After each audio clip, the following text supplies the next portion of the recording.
From Upper Michigan Source, this is your Sports on Demand for Tuesday, May 21st. I'm Mike Ludlum. Certainly a busy day of track at Baraga High School. 11 teams met for the Copper Mountain Conference meet. And we will start with the girls in the shot put, and that would be Baraga's Jalen Lindemann. Her best distance was 30 feet 3 inches. She had to check the numbers to be sure everything was right, and yes, she ended up winning the event by almost 3 feet. Lake Linden-Hubbell's Jamie Hendrickson in the high jump. Her best was 5 feet 4 inches, a new conference record and first place. To the 100 hurdles, here come the Lakes again. 1-2 in this event. Abby Bowden, 18.57 seconds. Mackenzie LePage was second. Ontonogget's Nicole Luckery was third. The 100-meter dash. Those Lake girls are busy.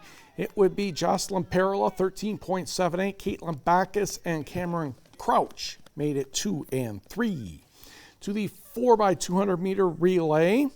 And we will pick this up right after the second exchange. Lake Linden-Hubbell, the decent lead, and that would not change. Under 2 minutes for the Lakes. Ontonogget's second and Bessemer third. Let's go to the team results, where, as you can imagine, the Lakes won by a whole lot, 211 points. Ontonaget next, followed by Chassell, Uintral Creek, and Bessemer. Mariah Wilmer had 4 victories for Lake Linden-Hubbell. To the boys, and we'll start at the long jump. Say hello to Bessemer's Jamie Jett, had his rocket engine going, 17 feet 4.5 inches. That was good enough for first place, but just 2 inches better than Lake Linden-Hubbell's Cole Gregory. To the discus, Chassell Sam Wilson puts that one out there. 133 feet 5 inches, more than enough for first place. Uintral Creek's Jaden Borseth was the only other athlete to throw over 100 feet. To the 110 hurdles, we return to say hello to Mr. Jett. He would get the best of the Lakes' Cole Gregory, 16.93 seconds. The Lakes went 2 and 3. To the 4x200-meter relay, it would come down to the final sprint. Take a guess. Yes, Bessemer and Lake Linden-Hubbell, that would be correct. The Lakes' Carter Crouch beats out the Speed Boys' Colin Bromer by a little bit. 1 minute 37.95 seconds for Crouch and crew. To the 1600 meters, and 2 Bessemer lads are doing quite well. Uriah Eiley would pass Adam Mazurek, and Eiley would win in 4 minutes 42.5 seconds. Uintral Creek's Nicholas Thomas was third. And on the team results, well, you can imagine Bessemer and Lake Linden-Hubbell went 1 and 2. Bessemer by 50. Dollar Bay third, Ontonaget fourth, and Uintral Creek was fifth. Jamie Jett had 3 victories. Lake Linden-Hubbell's Caleb Klein had 2 wins as well. The Skyline Cup Conference track meet took place at Bark River Harris. The North Dickinson girls won by 18 points over Bark River Harris. The Nordics had 4 victories, including 2 distance relays. Mid-Peninsula was next, then it was Rapid River and Stevenson, all just 1 point behind each other. The Rockets' Emily Tebow won the 100 hurdles in the high jump. Superior Central's Danica Walters took the 800 and 1600. On the boys' side, Rapid River 3 points better than Norway, followed by Stevenson, Forest Park, and Munising.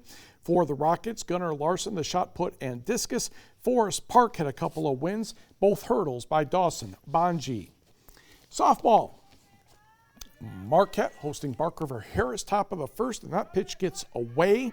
Riley Arndt runs and slides home, and the Broncos with a 1-0 lead. Bottom of half of number 1, Sophia Vanda Endy waits and slaps the ball to right field. Raina Warchuk gets the green light from the coach. Slide wasn't the best, but, it worked because it's now tied at 1. Vanda Endy dashed to second.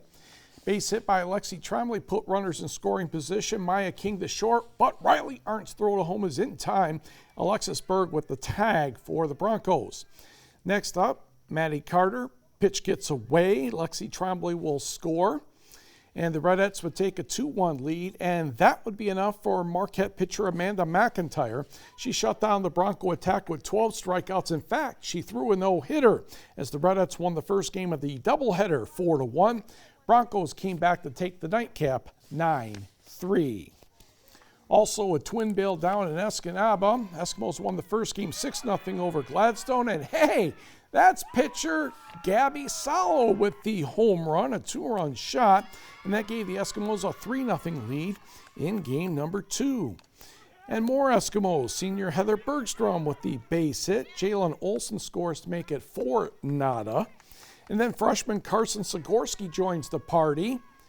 Nice stride into the ball, and that's her first high school home run, a 3-run shot. And Escanaba swept the doubleheader, taking the second game 10-0. On the board in baseball, Escanaba defeated Menominee 9-0 in the first game. We did not hear how the second one turned out. Bark River Harris gets 2 over North Central, 4-3 and 10-7.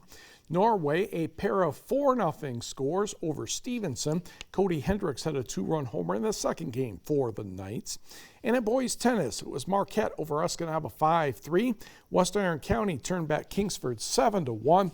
And it was Westwood downing Ishpeming 8-0. Westwood has done very well in more than one field event this season. Tonight we're looking at the pole vault. Part of that success comes from one family who's keeping a tradition going. The Mariuzza family started pole vaulting in 7th grade. This is Mason. The Patriot Jr. is the left-handed part of the group.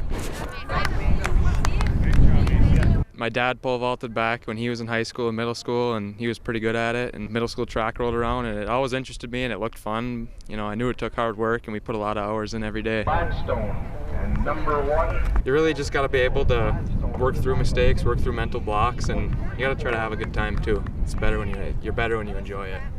Next in line is Luke. The sophomore is right-handed. Luke agrees with Mason that it takes a lot of practice just to get the fundamentals in order. There's also an aspect about having confidence in fiberglass.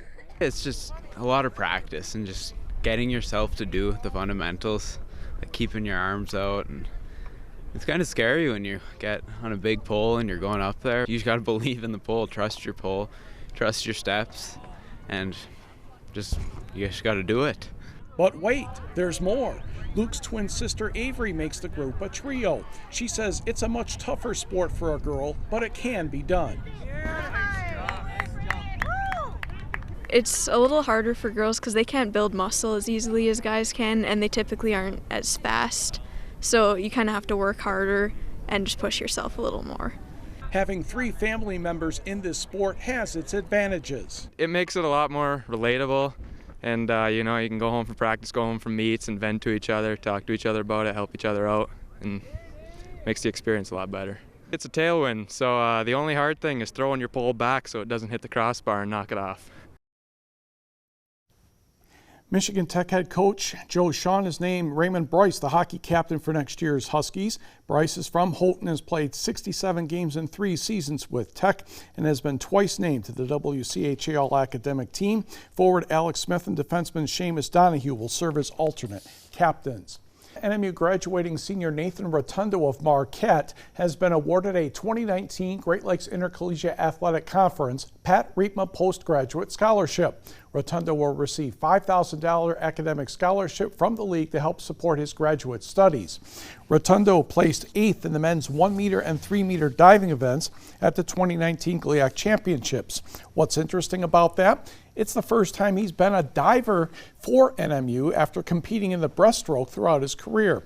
He's also a GLIAC Academic Excellence Award winner and 3-time NMU Men's Swimming and Diving Scholar Athlete Award winner. In addition to diving, he volunteered at several campus and community events, including the Marquette Marathon, St. Vincent de Paul Food Pantry, and Bay Cliff Science Camp. Rotundo plans to pursue a medical degree at Michigan State, the College of Human Medicine, and he hopes to become an anesthesiologist, which combines his interests of biology and chemistry, and hold his practice in the UP.